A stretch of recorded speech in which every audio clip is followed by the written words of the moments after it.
अच्छा, सबको मिली है, कोई बाकी तो नहीं है ना।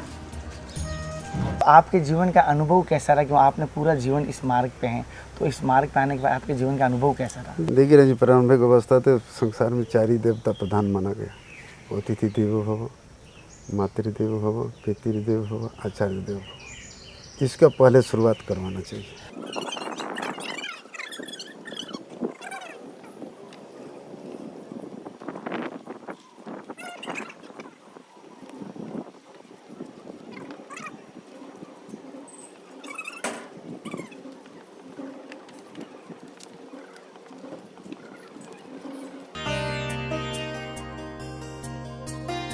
नमस्कार साथियों, आपका दोस्त, आपका भाई, आपका साथी, संतों के चरणों का दास, मैं कन्हैया शर्मा।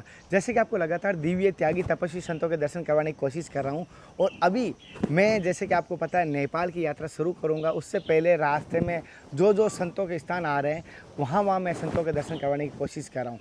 अभी मैं आया हूँ अयोध्या। जैसे आप सरयू नदी के तट पर, जैसे अभी सामने आपको दिखाई देगी वहाँ सरयू की नदी का दर्शन करवाना, इधर आना, और आपको चारों तरफ से यहाँ से दिखाई दे रही है। और यहीं पर सरयू नदी के तट पर एक बाटी वाले बाबा जी रहते हैं। जी हाँ, इसी नदी के तट पर, इसी यहाँ पर कुटिया बना के एक बाटी वाले बाबा जी रहते हैं। उनके मैं दर्शन कराऊंगा, क्योंकि मैं जब चित्रकूट गया तब मोहनदास जी ने मुझे कहा, वहाँ जब अयोध्या जाना हो तो उन संत के दर्शन ज़रूर करना और भक्तों को ज़रूर करवाना। तो मेरी कोशिश रहेगी उनके दर्शन करवाने की। और यहाँ पर मैं आपको पहले उनकी कुटिया के दर्शन करवा देता हूँ, जैसे आप देख पा रहे हैं पूरे। और ये महाराज जी की कुटिया है, जैसे यहाँ पर, और इस तरफ नदी है, इस तरफ महाराज जी की कुटिया है।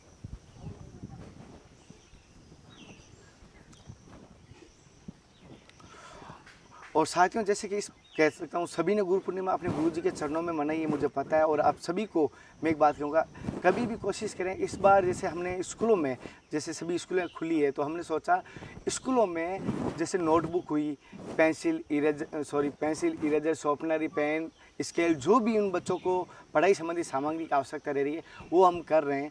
आप भाइयों में से कोई भी अगर करना चाहे तो कर सकता है।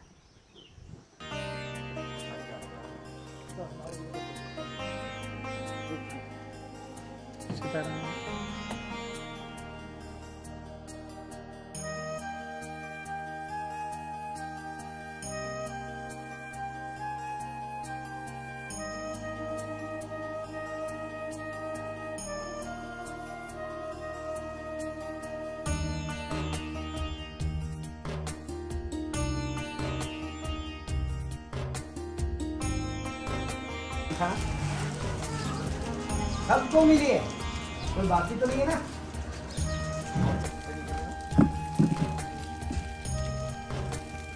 जैसे कि हम महाराज जी से सत्संग लेंगे, लेकिन कुछ यहाँ पर भक्त हैं, साधक हैं, उनसे हम बात करते हैं महाराज जी के बारे में। यहाँ महाराज जी किस प्रकार के हैं, और महाराज जी यहाँ पर कब से है। पहले तो सीताराम। 9-10 वर्ष आ रहे थे हम लोग के यहाँ। चलो कि भक्ति भाव में हम झूमें, देखें भगवान का तरफ क्या होता है, भगवान में मिलना चाहिए। आज की तरफ तो सब ज़्यादा लोग दूसरे तरफ भाग रहे हैं, लेकिन भगवान है, ये लोग हम मान के सुन के पूरा अपना कार्यक्रम छोड़ करके आए हुए हैं, ताकि हम भी भगवान से, बाटी बाबा से दर्शन करें, इनकी दर्शन हो, हम भी भगवान में थोड़ा जब समय मिला है तो इनमें अर्पण हो। जैसे कि महाराज जी के पास आप तो हैं, यहाँ पर साधना कर रहे हैं, तो आपको महाराज जी किस प्रकार के लगे? महाराज भगवान स्वरूप है। अच्छा, महाराज तो जैसे कि एक चीज़ पूछ रही हैं, इनको बाटी वाले बाबा जी क्यों कहते हैं? जो आते हैं उनको बाटी पवाते हैं, इसलिए बाटी वाले। इनका यही सेवा, जो आते हैं उनको बाटी पवाते बहुत हैं। मशहूर है, इसलिए बाटी बाबा के बहुत शौकीन है। यानी बाटी इतना इनकी सुंदर लगती है कि जो खाने से हम लोग को पूरा आनंद आता है। अच्छा, ये आनंद में हम क्या बताएं आपसे कि इसका कोई वर्णन नहीं हो रहा है। बाबा के बाटी बहुत दूर से आकर यहाँ बाबा के बाटी खा पाते हैं और पाकर प्रसाद पाकर चले जाते हैं। जैसे कि मैंने भी इनका नाम चित्रकूट में सुना था, और मुझे मोहनदास जी ने एक बार कहा था, जब अयोध्या की यात्रा करे तो बाटी वाले बाबा जी के दर्शन जरूर करना। और अब मेरा सौभाग्य है कि मैं इनके दर्शन और सत्संग हो रही है, हम अवश्य में देखते हैं कि भगवत प्राप्ति के मार्ग लोग भक्तों गृहस्थी में कहते हैं कि कठिन है, और संत कहते हैं बहुत सुलभ है। तो और एक तरफ तो कहते हैं गृहस्थी बड़ी है। तो गृहस्थी के लिए भगवत प्राप्ति और संत के लिए दोनों में भिन्नता होती है, या एक ही मार्ग रहता है गुरु जी? देखिए राम मार्ग तो एक ही है, दोनों में कोई भिन्नता नहीं रहती। ना भगवान की भजन की प्रधानता है।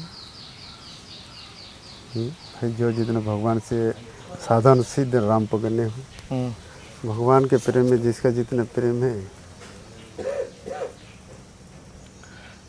जैसे कि महाराज जी, जैसे देखता हूँ कोई तो सगुण आकार में भक्ति करते हैं, कोई निर्गुण में आकार में करता है, निराकार में करते हैं जैसे कि, तो दोनों में से श्रेष्ठ भक्ति कौन सी मानी जाती है? तो भाई अब हम लोग तो सगुन वाले हैं, तो हम लोग सगुन वाले के अच्छा करेंगे। ताकि इसमें सुलभता है, इसमें सब कुछ। और जैसे कि महाराज जी, आपको यहाँ पर बाटी वाले बाबा जी के नाम से यहाँ पूरा अयोध्या में कहते हैं, ये यहाँ पर आप कब से हैं? जैसे अयोध्या में हमें तो 2000 से हैं। 2000 से, यानी आज 23 वर्ष हो गए। 10 साल हम उधर पूर्व साइड में रहे, अब यहाँ लगभग 10-12 साल हो गए। अच्छा, तो महाराज जैसे आपने और भी स्थान पे गए, चित्रकूट भी गए, और भी धार्मिक स्थानों पे गए, लेकिन ऐसा क्या भाव हुआ कि आपने जैसे यहाँ आने के बाद इस स्थान पर आपको ऐसा लगा कि यहाँ रुक जाना चाहिए?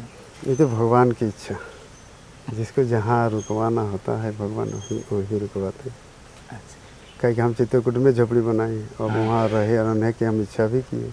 मोहनदास जी ने मुझे बताया था जी, वहाँ वही जैसी झोपड़ी है वैसी झोपड़ी वहाँ भी बना गए, लेकिन कुछ बीमार जैसा बुखार जैसा लगा, तो उसके बहाने पे हम आए, तो फिर दोबारा नहीं गए। अच्छा, इसलिए जिसको जहाँ जिसका पहले से प्रारब्ध गुण सब बना रहता है, तो वहीं उसको निर्वाह करना पड़ता है। गुरुजी जैसे कि जो लड्डू खाया वही बता सकता है कितना मीठा है, कैसा है। बात तो सही। तो आपके जीवन का अनुभव कैसा रहा? क्यों आपने पूरा जीवन इस मार्ग पे हैं, तो इस मार्ग पे आने के बाद आपके जीवन का अनुभव कैसा रहा? देखिए, अनुभव तो राम जी यही है, जो लेने का हरि का नाम और देने का रोटी का टुकड़ो बोलो। भगवान के नाम से दो संसार में राम जी, देखिए शुरू से हम बोल दें, संसार में दो ही काम है, लेना और देना। लेना और देना, अलावा कुछ काम है ये नहीं। और क्या लेना चाहिए संसार से? क्या लेना है हमको और क्या देना है, हाँ, वो ये विचार करना है। तो विचार करना चाहिए, हमको लेना है तो लेने को हरि का नाम, हाँ, और देने का रोटी का टुकड़ो भलो। अच्छा, लेना हरि का नाम है, देना रोटी का टुकड़ा। मतलब भूखे प्यासे को आत्मा तृप्ति कराओ, और भगवान का नाम का राम रगड़ा सबसे तगड़ा। महाराज जी जैसे हर और राम राम से परमार्थ, और अन्न से स्वार्थ, ये संसार।